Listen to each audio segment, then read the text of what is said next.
It's Wednesday on Your View. Welcome to the show. I am Mariah Afolabi Brown, as always. I never do this alone. I have the ladies. Hello, Mariam. Hi, Mariah. How you doing? I love your hair. Thank you. It suits you so well. Thank you. You know, this is what you call your ride or die. This hair, wait, every day. Yeah. How you doing? I'm great. I was here yesterday, so I have nothing new. Yeah. But BC may have something new for us. Hi, BC. I'm all right. I like the hair on you too. Yeah. Thank you so much. You know, we are doing business now. We're trying to make money. So you're That's selling true. the You hair. cannot stay with There's one all thing. fine You go hair I saw. hungry. Beautiful hair. When I asked BC for the money, I was like, Jesus That Christ. was my that's most expensive. I have very cheap. Oh, hair. my goodness. She has She high went, taste. I'm telling you, she went for For that the number. one. Then I told my husband, okay, the one I bought for you, you've not worn it. Now it's got, forget that matter. Like, I don't, if I see that hair in this house. So I know I'm now making a conscious effort to go and wear that one. Yeah, no, you have to wear Then I that. rock That hair it. is really Then long. you can go for that. You have to wear that one. How you doing, BC? I'm doing amazing, but I just realized that we all have our different body types. So I tried to stay off sugar for 2 weeks. Day before yesterday, I felt like I was going to die. I didn't know whether it was ketosis, because it was not keto I was doing. I just stayed off sugar, and I didn't have energy. It seemed like my blood pressure was low, and I usually have that when I'm pregnant. I usually have that low blood pressure, so I was feeling exactly that same way. Omo, please, you should go and buy me mineral. Buy a crate, keep it in the house. After every meal, I must have a bottle. And my husband was like, "You're not doing sugar." I said, "No, it's not for my body type. I couldn't move. I felt sick, you know. So I think I'll just find a way to maybe reduce my portions, but not take off sugar. Sugar works for me. Oh, I really? love sugar now. Interesting. Thank you, sugar. Talking about sugar, I've been craving this dark chocolate thing. I mean, Jesus Christ, I'm not. I mean, I feel so bad because my husband is probably watching.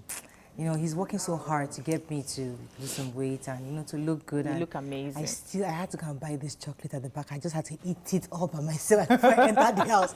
Hey, Brown should see me eating this chocolate there. Now you have heard effort. Now you have heard me, but at least I'll buy it and I'll just relish. Like dark, man. I can't take this. Life is short, my Hey, darling. I'm trying though. I'm trying. I'm working hard at it. But listen, this new one I just discovered. That one I told you about, not the red one. It's dark chocolate, but it's slightly sweetened. It's really nice. You like food? Anyways, I like food. I do love food. I really my best case scenario is when you hire a chef who I give a menu to. Yeah. You know, do this and wake up in the morning and the breakfast is is served, dinner is served. That's the life I want to live. Oh, you will get there. Live that life. Receive it. My mouth On your goes behalf. ears, Yes. you know? Hire a chef. Okay, so there's so much happening, but I think the hottest news for us is the fact that a few of our correspondents were arrested yesterday. But so we're going to talk about that a bit later. But listen, this curfew thing is not is for real. Even ordinary exercising, we wanted to go exercise, and they were already asking us to go back home. Wow. Yeah. We had that a couple of days ago. So I appreciate that What they they're doing? actually they're enforcing. But now, who are you enforcing it to? Is it the journalists? Is it the essentials? What exactly? Let's be sure what it is. So we'll have that conversation. There's always a bit problem later. of balance when it comes to enforcement. yeah. It's Once you either have you're that power. too lax or you're just overly strict. Yeah. Let's go on a break. When we come back, we'll go through the front pages of the paper. Stay with us. We'll be right back.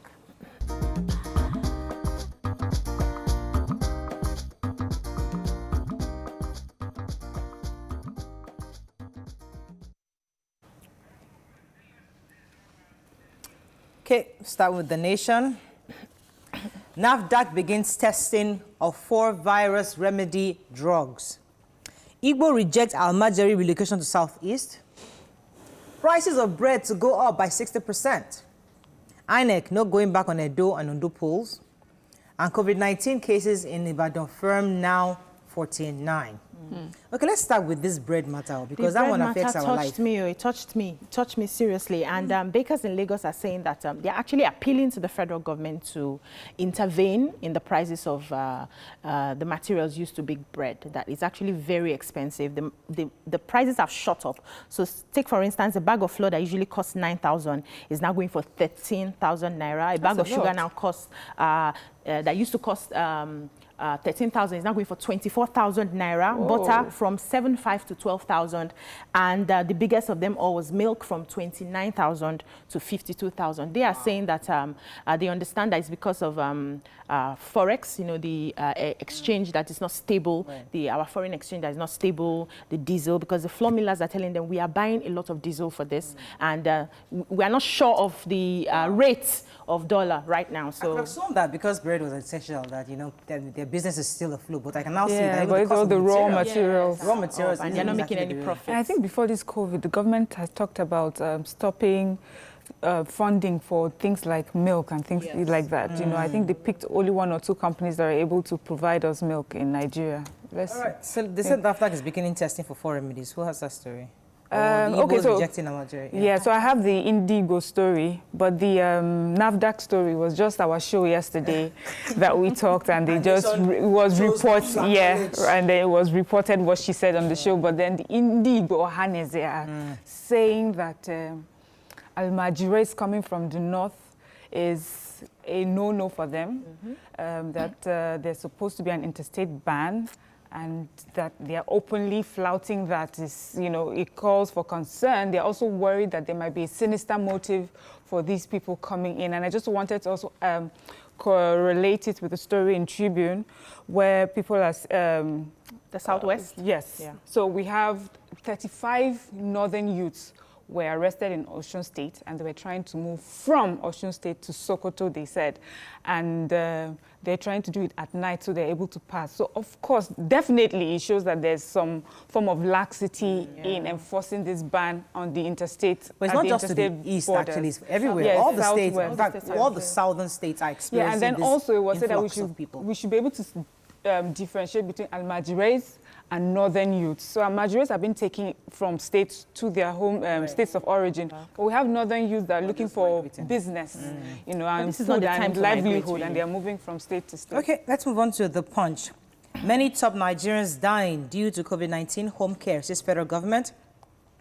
CP orders Lagos DPO probe over surgeon's killing. No impeachment plot against the Karidolu over the 4.3 billion naira withdrawal. How ICPC indicted ex-FIRO DG for academic fraud. Curfew against Buhari's directive, IG bars journalists, doctors and others. Senate demands immediate reversal of power privatization. Let's start with the major headline. Yeah. Nigerians are dying, that's home care. Yeah, so the Minister of Health was talking, and he says that on Monday we recorded 191 deaths. That's a lot, you know, across Nigeria. And he says even though if we compare it to other countries, it's not that many, but it's, you know, a number. And he says what's most interesting about that number is the number of well-educated people who have been taking medications at home. Wow. So you get a diagnosis or you suspect you have COVID, and then you take medicines that people have come out to say, oh, this is what they gave us and this is what they gave us.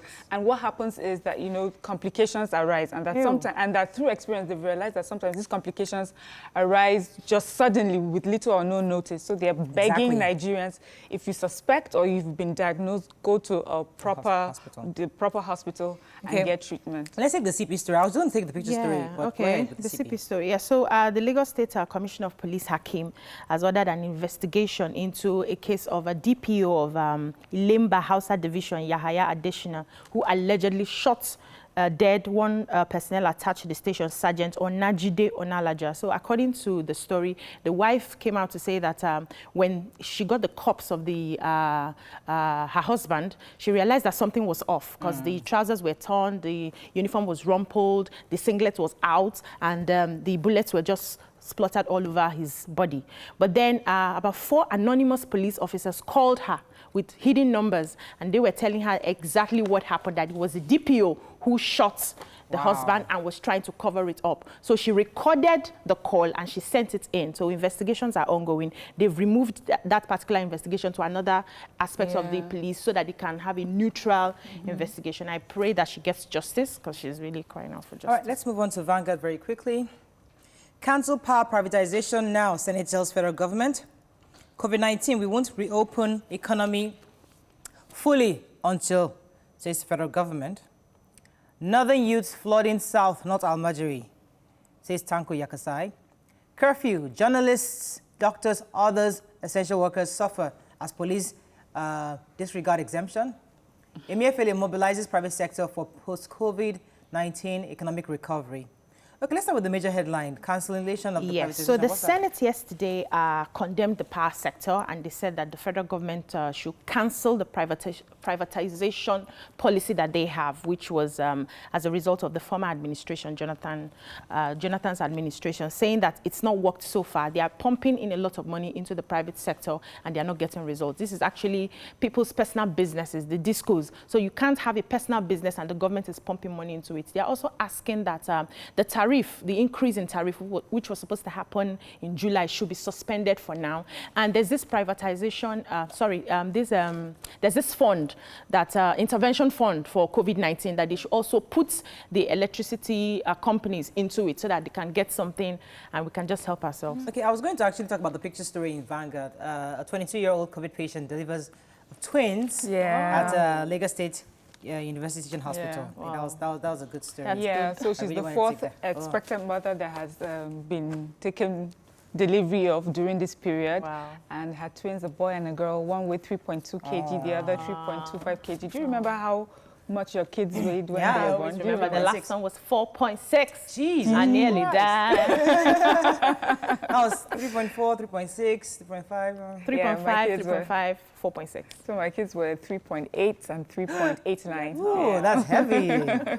All right, Daily Sun. Security agencies get tougher on interstate travel ban. Asatu spits fire over migration from north to southeast. Trump gives WHO 30-day deadline over COVID-19. Fresh probe in power sector. Reps task federal government on quick local production of vaccines. And Delta to establish own security outfit. Okay, this interstate travel ban, I think we mentioned it already. Yes, that's the same story. Yeah. I was going to take the WHO. Trump is really going on. He wrote a letter to the WHO saying that he's giving them 30 days. That they must strengthen, I think, the investigation on what happened. According to him, he feels that they didn't act on time. He felt that he knew about the COVID-19. That's China he's talking about. That's China, thank you. Since December, and they handled it with kids' glove. And that they've had a temporary ban and a temporary withdrawal of their money, of the funds that they do to give to the WHO. Yeah. He's threatening saying that he's about to about to do a permanent withdrawal of the funds the US gives to the WHO. So they need to show in the next 30 days that they're investigating this matter and letting us know exactly what happened. That's pretty much that story. Let's move on to the Nigerian Tribune. Nigerians should ignore Trump on hydroxychloroquine, says PTF. Luth delivers 22-year-old coronavirus patient. We mentioned that. Rep summon health minister over whereabouts of the Chinese medical team.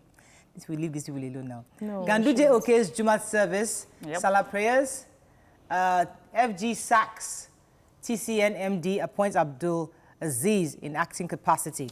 Okay, let's start with this, our runaway Chinese. Yes, so the House of Reps, that was yesterday, summoned the Minister of Health, Dr. Osage, and they were asking that they want to know the whereabouts of the 15 Chinese medical team that supposedly arrived, because we saw the pictures. They arrived in Nnamdi Azikiwe Airport, and so far we don't know where they are. The federal government is saying they don't know where they are. So they are asking that you can't, because before they even came, our medical team here had their complaints. They were not happy that they were coming. They said they were equipped enough to handle COVID-19. Now you've brought these people. You're not telling us anything. No, hold on. You're not telling us anything where they are, what they are doing. Before they came, they mentioned... Let me respond to that, because we're very clear. Because I don't know why Nigerians don't understand. Maybe I'm the only one that understood what the government said from day one. Okay, please explain to us. It was very clear from day one that it was a Chinese construction company that was inviting them as a CSR to Nigeria. Okay. That wasn't day one. That's what I read. Okay. So when they came to Nigeria, now the issue was that who received them? Was it our minister that received them? Was it our president that received them? Was it the PTA chairman? No. They came on a private jet to Nigeria. Okay. Now we're not asking federal government. Okay, this is your guest that came. Where are they? Federal government said they are not. I'm not their host. I didn't bring them over here. Okay. They came, but there was this pump over. Oh, they can't come and take over our doctors. Yeah. Yes. Should I remind you what we were told? Please tell us, Mariam. When they came, they said that, don't worry, we'll quarantine. When we're complaining, we'll put them away for 14 days. Yeah. We'll put them away for 14 days. They will not touch your Nigerians. Yes. But they will be working with them on the back end, on, you know, or the different ways in which they have contained it in China. Those were the first stories. The next set of stories was silence. Then when we now started asking is, Auntie, stop asking me too much questions. I'm not I involved. don't know where they are. They are with CCECC and they are working with their staff and we're still learning things from them. So let's just get the story right.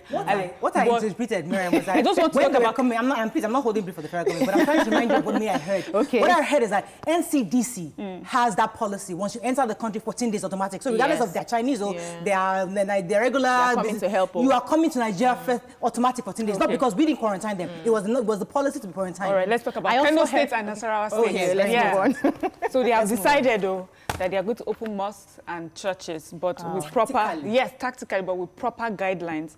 And I know that the government had extended the lockdown in Kano State by 2 weeks, but of course the governor had tactically lifted it. So Mondays, Wednesdays, and Fridays... Wednesdays, Fridays, and Sundays. Wednesdays, Fridays, and Sundays, they can move from 10 a.m. to 2 p.m. and you can go to your places of worship, but with the following the proper guidelines. Nasarawa State has also said in the 2 weeks they have suspended their own ban too, so that they can go to places of worship. Northern state governors. We beg you in the name of... Woo! But whatever you hold there. Let us be fair. Be careful. Fair is not the right word. In addition to what he said, no festivals, no big gatherings, and they're going to ensure they have proper guidelines within the mosque. We don't agree. We think everybody should stay back, but he's trying to make it understand that he's also putting those measures in place to ensure social distancing within the mosques. Now, express they go. Kano State, because it will sort of become the epicenter of COVID-19 in the north. I just feel that they should be much more careful than every other place. I completely agree with you, but hey, we got to wrap up on that. When we come back, we'll be discussing about the certain pastor who was allegedly brutalized because of what he posted on social media. Stay with us. We'll be right back.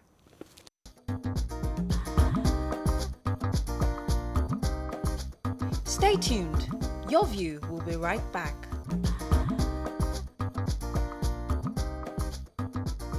Welcome back to Your View. Thanks for staying with us. So, there was a video that was trending online about a pastor who was brutalized because of what he posted on Facebook against the government of Ebonyi State. Joining us on the show is the man himself, Pastor Okochi. Good morning, sir. Are you there? Yes, ma'am. I'm there. Good morning. Good to have you. Yes. Right. So, based on what we saw online, we saw obviously you were tied. Your hands were tied backwards, and you were being harassed. And the reasons we're told was that you had made a post on Facebook that resulted in this action towards you. Tell us exactly about the post and why exactly, what exactly instigated this treatment you got. Good morning. Morning. Morning. TVC, I am really grateful for this opportunity given to me. Of the truth, as a social critic who hates injustice in my own community in Amatra. Hello? We can hear you. We can hear you. So in my own community in Amatra, I represent the media there because the media is far from us. So I report every form of injustice or e-governance in my place, and the only media to report it was Facebook. So what happened to me is that the local government chairman of African local government, for oftentimes has seen me as his major critic, that I criticize e-governance and I hate injustice. I hate when people are given political positions and they use it to molest people. And others say to keep quiet, but I say no, injustice to one is injustice to all. So what led to my beating or humiliation was that during this COVID-19 period, when the governor banned, the governor of Ebonyi State banned motorcycles, so the local government chairman were going around because they are arresting those who were disobeying government orders. So it gets to a one when somebody parked a motorcycle in front of his shop. He wasn't on motion, and he went to arrest or take the motorcycle. The guy reported that one is not driving, is not on motion. He parked it in front of his shop. Right. So when he was a kind of resisting, the youth of that particular community came out to resist the arrest and whatever he wanted to do. Even the traditional ruler of that community who came from that particular place, that particular city, came out and begged him as a little government chairman that he should allow him to handle the case. If this thing happened within his jurisdiction, that it will allow him to handle the case. Okay, sir. So what I gather is that because the place is quite rural, you act as the media there, right? Yes. So you are the one that shows the world what exactly goes on in that village. Yes, ma'am. And all the injustices that happen there. So you bring it to the fore and you try to hold them accountable. Yes. Okay, so before doing the post or after doing the post, did you go to the police to make a form of report? Is there a police station there? Yes, it's a police station. Okay, did you make any formal reports on what you gathered? Actually, no. Okay, why didn't you? Why didn't you do that? Well, I'm not coming up. I needed to be guided too. Okay. So, and your question has still giving me another guideline on what to do. Okay. Okay. In case if we have such an incident again. Okay, for prevention. Yes. Okay, so how did they get to the point where they had to tie you and subject you to all of those treatments? So after, as I was saying, the guys from that community, they revolted. And as the chairman, he ran away. The following day, he came to that particular place and made arrest. He arrested a 3 persons. Okay. After he arrested the 3 persons, in the night of that same day he made arrest, he took his boy and went to a particular place where he had made arrest and began to destroy people's buildings and stuff. That the attack is that he will also attack them back. So that was now when I wrote my protest that one, as a chief security officer of the local government, you have done the needful by involving police, and police is on that particular case. You take law into your hands by destroying people's property. Right. Yeah, we get So that. I condemn this. All right. Let me pause you for a second. Okay, just please let's just pause you for a bit, just for time's sake. From what I gathered from your post, it was that when the injustice was done, places were destroyed. Somehow the councils sat down and he was made, the chairman was made to repair the things that he did wrong, right?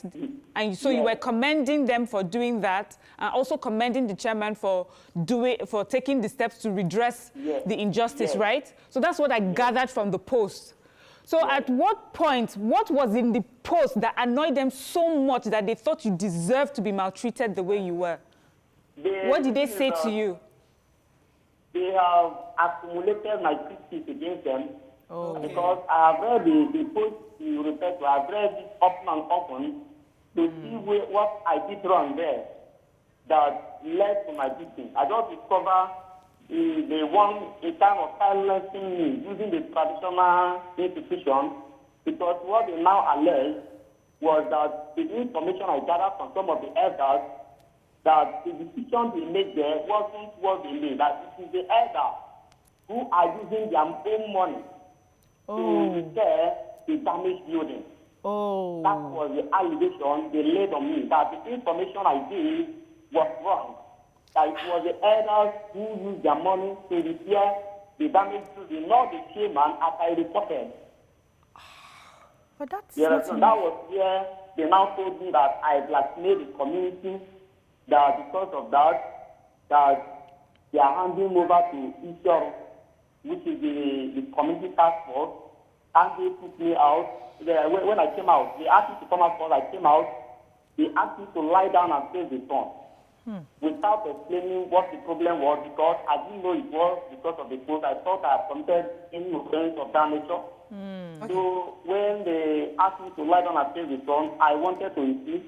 They wanted to do okay. I obeyed and lie down and face the sun. Before the staff came out, asked me to sit up. He asked me whether was the leader of Israel, who is the governor and a policy of the local government chairman, whether what he said I am writing concerning the community and the chairman on Facebook, whether it was true. Right. So I wanted to explain myself to say no. Now, what he asked me was yes or no question. Right. So I say yes. I have been fighting against e-governance as a social activist. Right. I hate injustice to a core, and I hate when people are not held accountable with public I have to put you on a break for a quick second. We're going to come back to this conversation because we're going to try to bring in the PRO for the police to give us an update from your state on this matter, because we know he is aware of the situation. Stay with us. We'll be right back.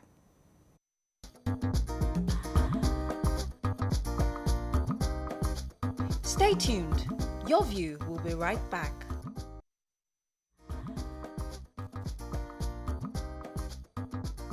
Welcome back to Your View.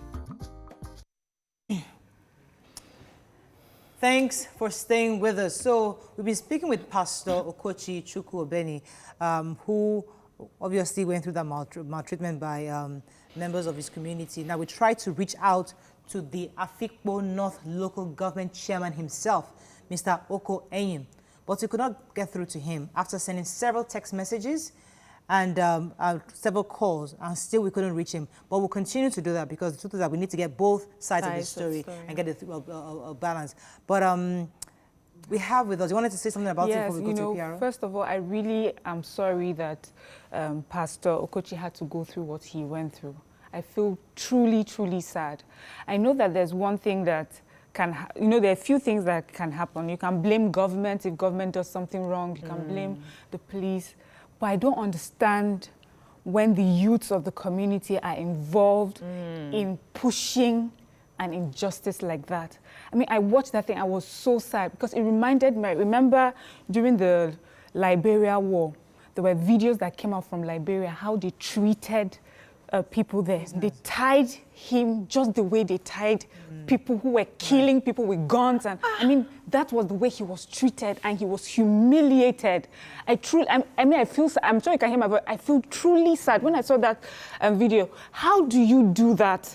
When you hear in America, they'll say, okay, it's because he's black. In Nigeria, from your community, what did he do? Who did he kill? He didn't steal. He didn't steal. You only spoke on behalf of every one of you there about the injustices that's been going on in your community, and nobody could stand for that man. Nobody else could raise his voice alongside that man, and you allowed him to be treated and maltreated like that. Okay, thank you. I can see the passion in your voice, obviously, because it's quite pathetic, I must say. But let me bring in the police PRO, Mr. Frank Omba, to shed more light on any updates on this. Good morning, sir. Are you there? Yeah, good morning, Morale. Yeah. And good morning to the ladies. Good morning, sir. So we were told that the CP in charge of the in the Ebonyi State actually recently retired last week, so we couldn't get him on. But we wanted to just hear your thoughts.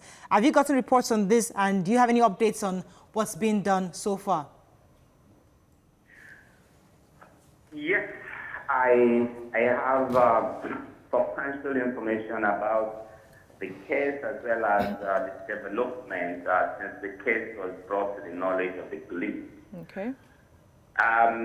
It's nice that you've spoken to Pastor himself, and so you certainly have heard clearly from the horse's mouth. Right. The facts of the case are very clear. And I will not want to dwell on the facts of the case, as Pastor has already done substantial justice to the facts of the case. But it suffices to say that we have taken action. The matter was originally reported at Afikpo North Police Station, and that's where the initial investigation started. As I speak to you, 9 persons have been arrested, The leader of that age group, Julius Amadi Nyerere, who incidentally doubles as a personal aide to the local government chairman, is currently in our custody. His deputy, Ezubona, is also in our custody with about 8 others or thereabouts. For us, this is a very clear case of assault on a Nigerian citizen. Yeah. We do not support the recourse to self-help by anybody, even if that young man has committed any offense. And I'm not conceding at this point that he did commit any offense by making those posts. But assuming he committed an offense, there should be legitimate avenues for the local government chairman or those who are sympathetic to him to actually take legal redress. And so they resort to this very archaic and very brutal way of actually dealing with the fellow citizen simply because he made a post. All right, so where do we draw the line? Because in their defense, they said there was something about a traditional courts, you know? So where do we draw the line between traditional justice and then the formal constitution or justice? Where would we draw that line? It is a very simple thing, Mariah. Any culture that is repugnant to the ethos and values of our system, or any culture that cannot stand the test of constitutionalism will be struck out, and it's as simple as that. And I also do not in any way subscribe to the fact that that is part of the culture of the people. The people of Ebonyi State, and by extension the Igbo nation, have got very beautiful culture. They have very refined traditional way of actually looking into matters and resolving disputes between and among parties. Right. And so the system they adopted is clearly not part of the culture of the Igbo nation. Right.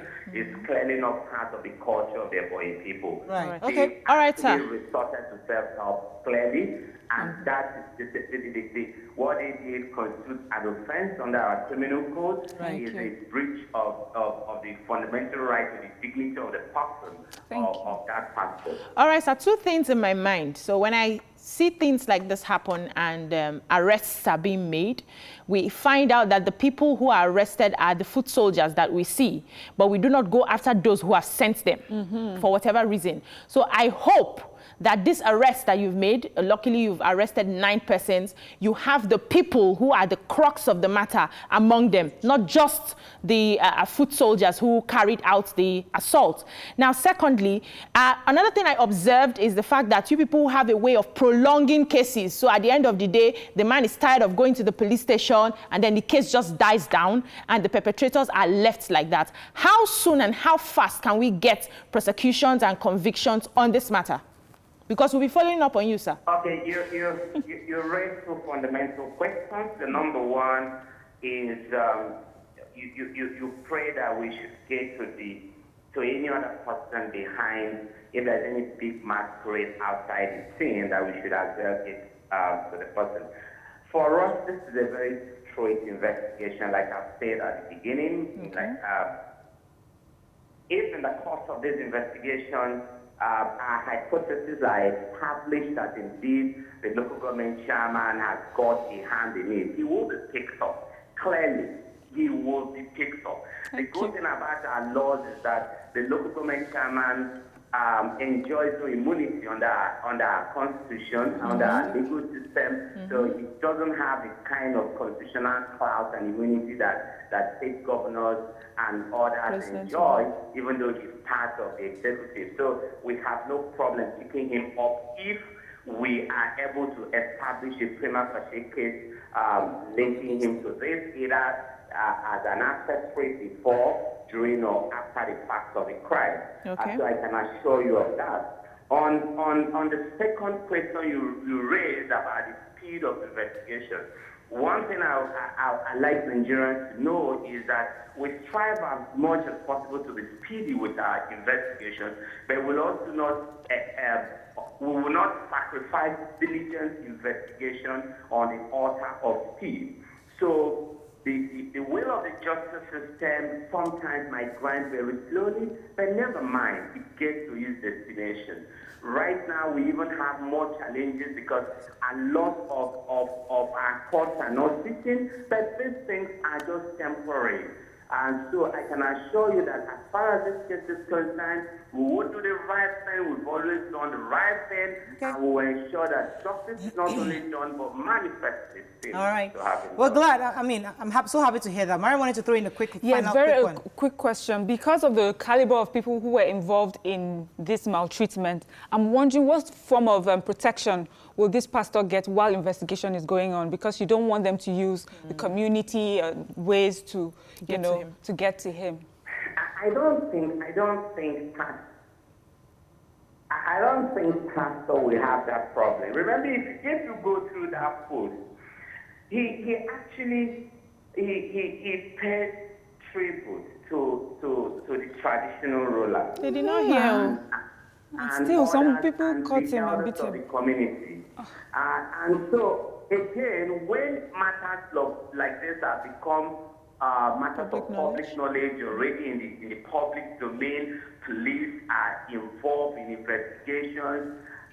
These investigative processes, these interventions of these criminal justice systems are in themselves strong deterrents to potential threats against the complainant in this case, because everybody knows that already we are on this and we will be on them. Okay, let me put you on hold. I'll come back to you. We're going to go on a break. When we come back, we'll take a few comments on this issue of lockdown and curfew. It's brought up quite a bit of information and a lot of controversy out there. So I'll call you back in a few minutes, but first I have to speak to a few others to hear their comments on the issue of curfew not affecting certain class of people, journalists and essential commodities and all that. So I'll come back to you, Frank. Please don't go anywhere. We'll call you back in about 10 minutes. I hope that's fine. Okay. All right. We'll be right back.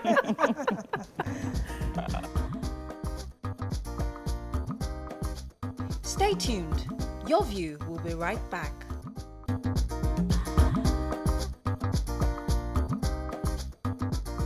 Welcome back to Your View. Thanks for staying with us. So yesterday, the Inspector General of Police ordered strict enforcement of the national curfew and interstate movement restriction order placed by the federal government as part of measures to prevent the spread of the COVID-19 pandemic. Now, joining us on the show is the President, Nigerian Union of Journalists, Mr. Chris Isiguzo. Now, the reason why we're bringing him on is because we were told yesterday a few journalists were arrested. Good morning, sir. Are you there? Good morning. Yes.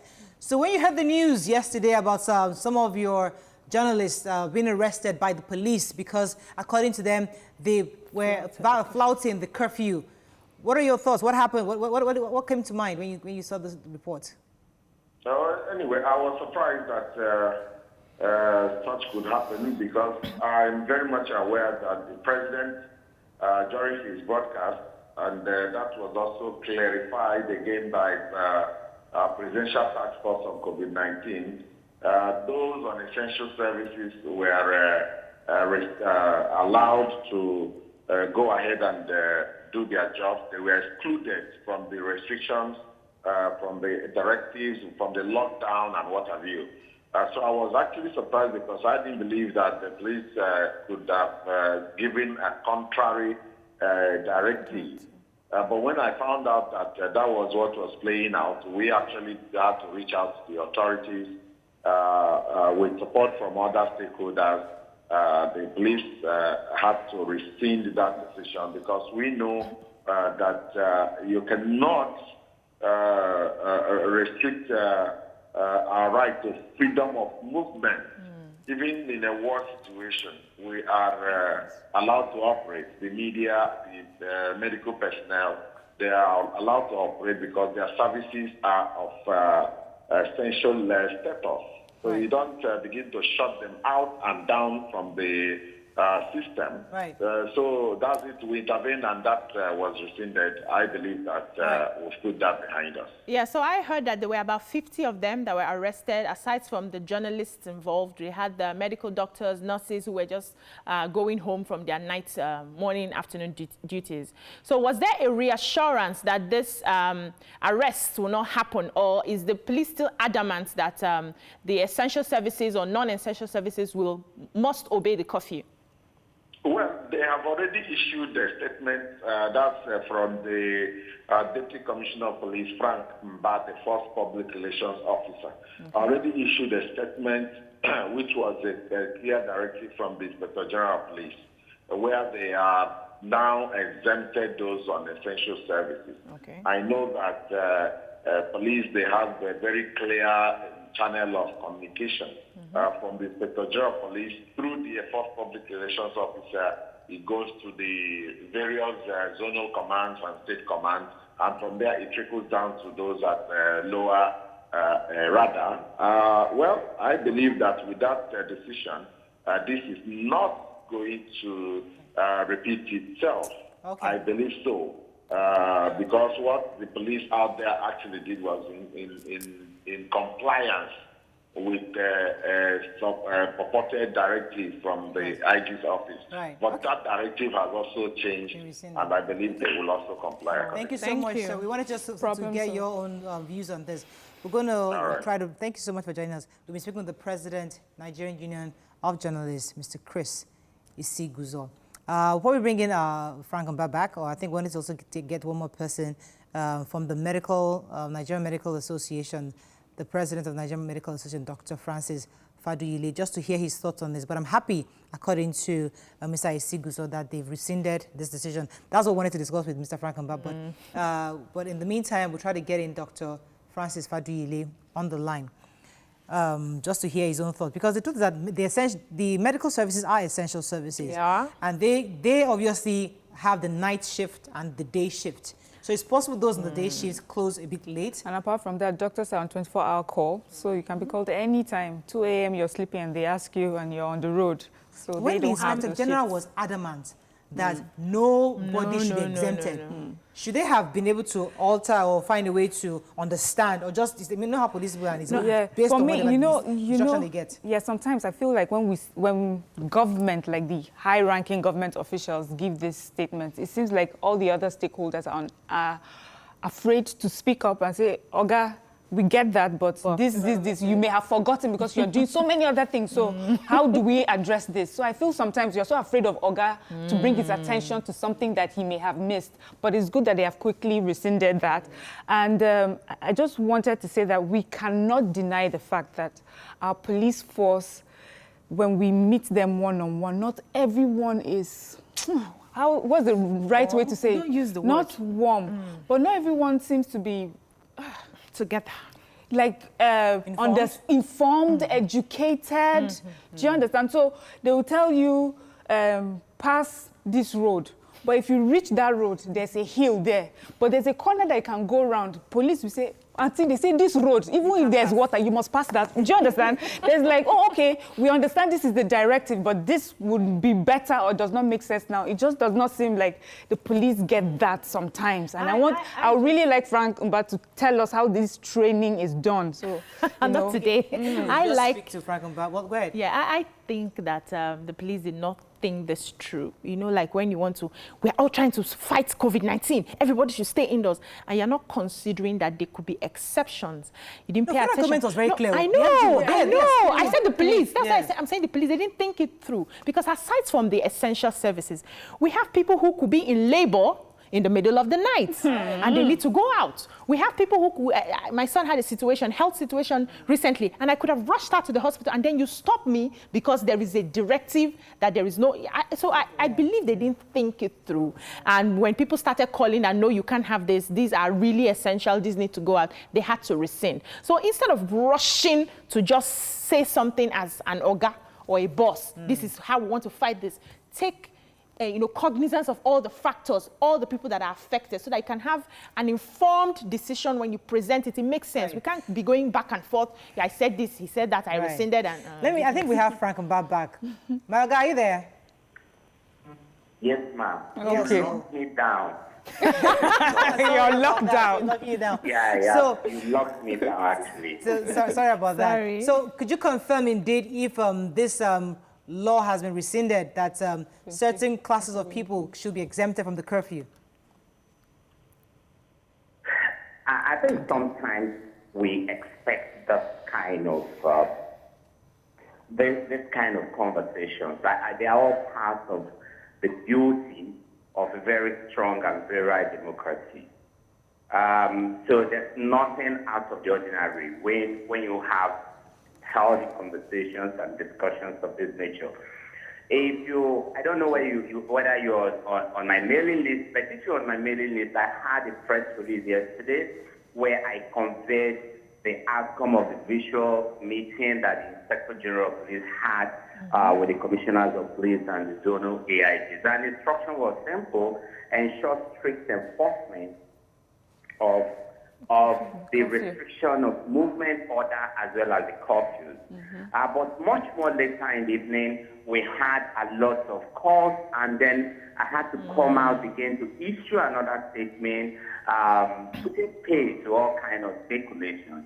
And that statement was issued just to make very clear make the position of the Inspector General of Police very, very clear and unequivocal. And our position is simple: we will ensure strict enforcement of the restrictions of movement, the interstate restrictions, and then the national curfews that start usually 8 p.m. to 6 a.m. on daily basis until they are recited by the authorities, by the presidential directive.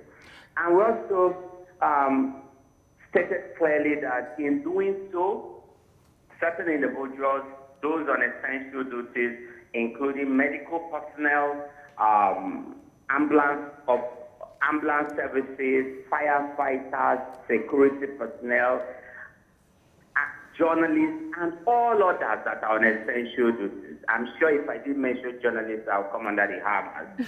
So journalists are included, and all these persons who are categorized as persons on essential duties are allowed to move around. We also appeal that you should do so in the course of your duty. Make sure you have your identification cards or cards or anything that will help to identify you when you approach the checkpoint or when you approach the policeman or other security. Okay, because of time, let me just throw a few more questions for you. Sir, so are you saying that there was a miscommunication from the top? Because this explanation now was more like you saying that you people just try to, make them enforce the curfew, but you did not flout the presidential directive. So was there are you saying there was a miscommunication, that probably they did not understand exactly what you were trying to say? Or a misinterpretation Or a misinterpretation of what the IGP was trying to say? I could forward you the initial press release that I did, and that press release was very, very explicit. Okay. Strict enforcement of the curfew, strict enforcement of the interstate lockdown, strict enforcement of the restriction orders. We needed to make that clarification because, as it is, in the course of performing duties, you could have a bit of these kind of situations. And once they arise, that's what leadership is all about. That's what management is all about. In your offices, I know you have editorial teams. You have, after a journalist has written a story, there is a line editor, there is a feature editor, and there are all kind of editors who look at the story and make sure right. they cross the I's and dot the They Right. cross the T's and dot the I's. We have to let you go because we're going to bring you back at some point because we're very concerned about also the interstate issues. People are complaining about people coming in from the north. So, but unfortunately, we have to wrap up with you. But thank you so much for joining us, Mr. Frankenbach, this morning. Thank you for having me, and thank you for locking me down. The lockdown has been lifted. Oh, thank you. Bye-bye. Okay, so we're going to go on a break. When we come back, we'll discuss how to enhance teaching and learning at home, especially now that parents are having to do the teaching by themselves. Stay with us. We'll be right back.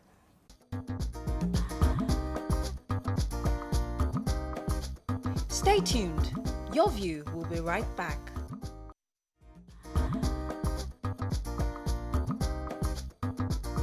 Welcome back to Your View. Thanks for staying with us. So as we know, schedules, sensory supports, and close collaboration with families can help smoothen the transition to remote learning during coronavirus. Joining us is a social innovative entrepreneur, global educator, author, and transformation agent, Adetola Salau. Good morning, madam. Are you there? I'm here. Yeah, good to have you on the show. Yeah. So a lot of families are having that challenge right now during this season, helping their kids out. So we've accepted that online learning is obviously what we can do at this time. But many parents are having trouble understanding how to help their children to learn using this method. How do we start helping kids? Yeah, I have an acronym for that. And I want to first of all encourage our parents that they can make it easy. That the key thing, we know it's not easy, but they should have the mindset of realizing that they actually can make it easy. Okay. And one of the key things, in starting with the acronym, I like to say we make learning go far. And FAR stands for F is flexibility, A is attitude, and R is routine. And one of the key things I like to emphasize before I go into breaking down flexibility, attitude, and routine is that they need to give our children choice about learning, because remember, this is a really flexible time. Okay. And this is something that just came about unawares, unprecedented. I know we use that word a lot now, because really it was unprecedented. However, just make it flexible and then make learning intrinsic, which means that the motivation should come from them, from within them. So it's not too much forcing. So in other words, you're making them independent learners. And then of course, we're going to be using this opportunity to also push and encourage their creativity. So what I like to do is make them investigate real world problems and then interest them in solutions about things around them. And I'll explain that in detail when I break down the acronym. So I said flexibility. Flexibility, we all need to remember that no matter what, our home is not the way they expect the classroom to be. It's not when they were in school. It's not school. Mm-hmm. So we need to make learning very flexible for them. And when we are organizing their time schedule for them learning at home, particularly when we're doing it in concert with their school, it has to be flexible. You cannot expect the same 8 to 3 as we normally have it when they were in regular school. And I like to see learning as in coming in different ways. When we learn in the traditional classroom, it's the teacher telling them what to do and then going over an assignment. Look at learning as predicting patterns, looking at things that are happening around them, in the kitchen, measuring ingredients. It's going to be very different, We get that. It's so different that I'm tired. That's how different it is. At first, when we started our online classes, it was like, oh, a new normal, look at us. But I am at my wit's end. And the reason is, you see, with regular school, I take you to school, you do schoolwork, and then you come home with homework, and I can sit down and I can see your progress. But you're online for a few minutes, and the thing with the schools have also reviewed how they've done the online. So at first it was face-to-face. After a while, they changed it to, okay, we'll just send you videos or give you work to do, and then a few hours for face-to-face online. So it seems like the teachers have graduated, and I understand, but my own is, I don't understand everything that my children are doing. Some people would say online, how about the illiterate parents? Even the literate ones, there are so many new things. I mean, the new illiteracy right now is not understanding this computer and online thing. So that's where many parents are right now. We're struggling in so many ways. You put your child in front of the computer who knows much more than you are. And say, I'm ranting because I'm... No, don't rant. And that's why that goes to the next letter in the acronym. Remember I said learning time to go far? We talked about flexibility. The next one is attitude. Attitude is really important. You need to understand that it's process. And you're not going to expect them to be perfect right now. Learning is a building process. In fact, that's one of the things I love the most about learning. When you finally come to that understanding that we're not expecting, well, as an educator, I don't expect perfection. And I like to encourage other educators to do the same. So I'm going to say, parents, please don't expect perfection. Be easy on yourself and be easy on them too. Celebrate those small wins. You understand? Okay, you did very well in this. This is nice. And you know what? It's okay that you don't know everything. Google is your best friend. In fact, this is the best time for you as a parent. There are a lot of things covered on Google. There are a lot of things covered on YouTube. You don't know something. In fact, you modeling that for your child, to me, like I said, makes your child be motivated from inside. Remember I mentioned intrinsic motivation. They understand that learning is a continuous process and that my mommy doesn't know everything. It's okay that I don't know everything. So that attitude is really important. Okay, Ma, it was initially easy because we all had to stay at home. But the reality right now is that work has resumed. And a tatola very early, no on a traffic, and then you leave the child facing the computer when you are not there. Children can behave well when you are there. What's the guarantee that they're not going to other places? And aside from that, when you now get back, the work they are not able to do with tiredness and all of that, you have to sit through and supervise and try to help them. And sometimes they miss their classes and miss their work. So how do you advise a parent who is just struggling to get it together right now? Okay, so we're going to go to the last R, which is routine. What I like to do is empower our children. You're going to say, look, this is the time that you're supposed, I want to make a deal with you. This is the time you're supposed to be on this. I want you to guarantee me that you're going to be on during this time. You're going to do this work. When I come back, yes, I agree. You're going to be tired when you go to work and come back. But this is part of your responsibility as a parent. Yes. There's no two ways around it. You see what I mean? So you're going to come back from work and you're going to go over what they've done. And part of that deal was they are going to do their own part, show you what they've done. They're going to make sure that they're online during that time. And by the way, I also believe in rewards. Give them little rewards. You can make it a daily thing or you can make it at the end of the week. Remember what I said about celebrating the wins? It's really important. So they're going to have this routine, because remember, they already had routine when they're in school. Please don't dismantle that routine. In fact, I was speaking to someone 2 days ago, and she was telling me that her daughter's school, they still wear their uniforms when they're online. For the little ones, I actually encourage that, yes, because it's a mental thing, so that they remember and understand that when they're online and they're in front of that thing, they're still in school. So you're going to say, okay, this is what you did, this is what you did. You're going to go over some of it. And then whatever, if you're really, really mentally exhausted and you can't kind of comprehend some of it, you circulate and put an asterisk and say, okay, can I come back to this later? Can we talk about this? And then whatever it is you can go over with them, you go over it. Remember, you are not modeling perfection.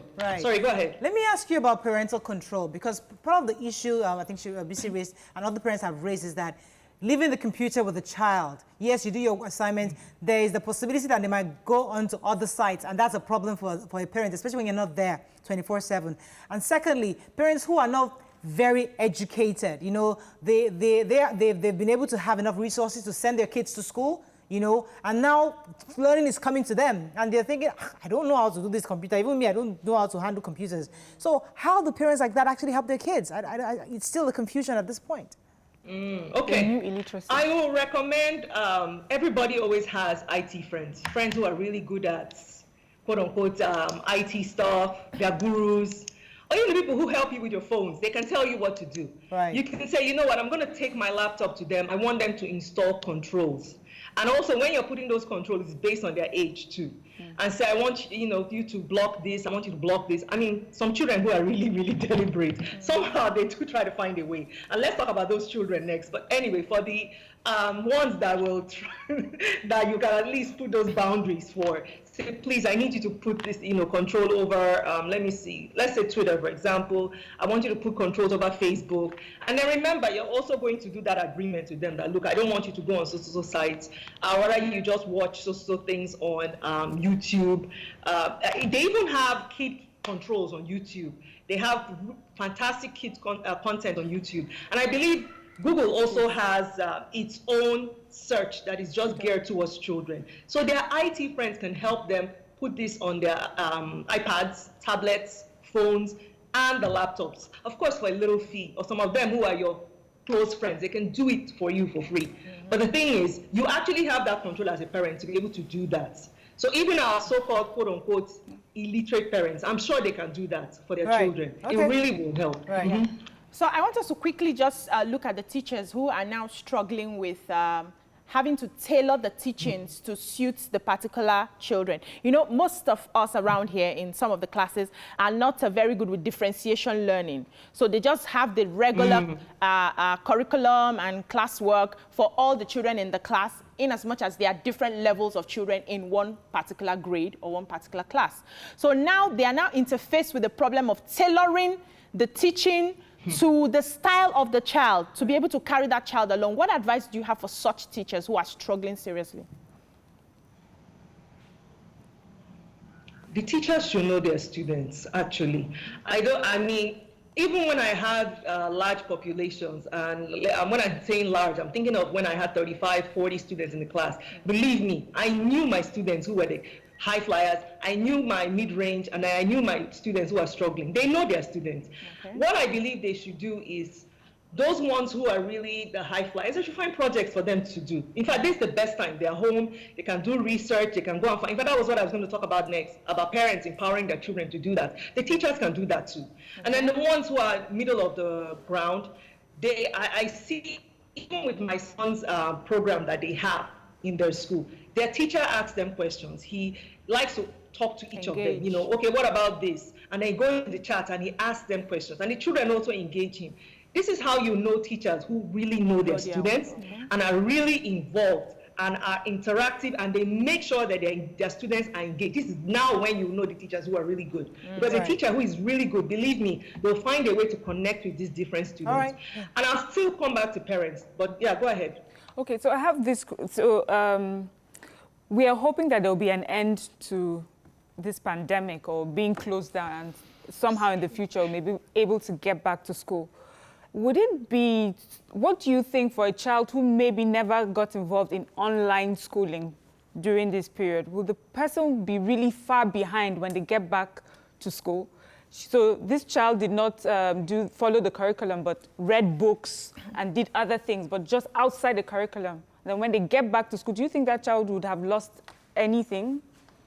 Would that child find it difficult to,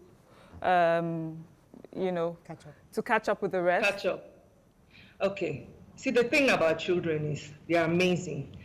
And I think sometimes we also abuse it because they are amazing. They have this amazing resilience. They have this ability to always somehow adapt and be able to go with the flow. I'm saying this because I even remember myself, over 20 years, how time flies.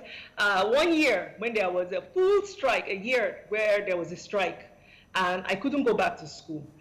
And like you were saying, I wasn't involved in traditional curriculum where I was learning this, learning that. However, my mother put me in other programs. I remember then we used to call them computer appreciation. What else did she do? She made sure that I went to the site with her. So we were managing the site, we were carrying out various tasks. This is the time for us to understand that learning, you have formal learning, which is what takes place in the classroom, but there's also informal learning. You as a parent now, this is where you now teach informal learning. Talk to your children about what's going on in the news. Remember I said I was going to talk about parents next. Talk to your children about what's going on in the news. Make it a social studies report. Say, you know what, I want you to come back and give me a breakdown of 5 things that you heard them talk about in the news today. Tell me your opinion of this, and then debate them. What do you think? Why should it be like this? You want them to start thinking, because that's the key thing about education. They need to start thinking. And then you can also stretch it into English, where you say, you know what, I want you to write a paper for me. I want you to write, let's see, depends on the age. You can say, I want you to write 2 paragraphs. If they're older, you can say, I'm sorry, we have to wrap up. I want you to write a letter. I do apologize. I hate to cut you off, but I do apologize. We have to wrap up. But we've learned quite a bit. FAR, and we're definitely going to implement. We're going to bring you back because the parents and learners need to understand how the new normal works out and how best we can get the value from these teachings. But thank you so much for joining us this morning. We appreciate your input. Of course. We've been speaking with a social innovative entrepreneur, global educator, author, and transformation agent, Ms. Adetola Salau. That's all we can do for today. Thank you very much. We still have our masks today. Yes, so we have to be coming with it. Can you show me? So please be careful. See you tomorrow. Bye. Mask up. Mask up.